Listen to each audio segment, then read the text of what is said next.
jong upleyangi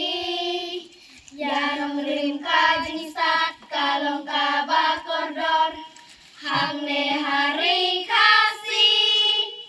blay ula kerkuya kasul jongi man lagi porkisngi banlong kaslem sandur yala way ba pernai day ublay ubalaay day ublay bayalam lenti narubaseng yaskul jongi lamhin yaseng samla presbiteri hangne lapen kamti ban ai jing hikai jing start bajanai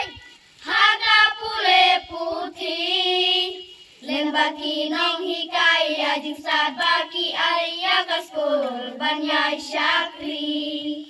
jingkong ulang umau kodor baning kong ka jing nang jing start bantip akor burom kaktin katlik lembaki jing hikai nadu dang kena tongin ken mausa namar jisat nikwa haka imlang salang ya jisat ngidon kam ka akor kabab hatam day ublay bayalam lenti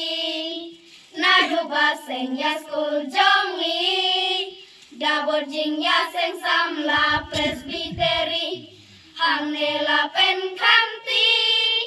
ban ajing hikai jing start bajanai haka pule putih lembaki nong hikai ya jing start baki ayah kaskul banyai syakri kaburong kalongnya ublay yunong ya lamba ulasei sen yang pino kerkang skul temai pi ai kaslem ajing hikai ublay sibun MLA dan burong blay unter kuyapi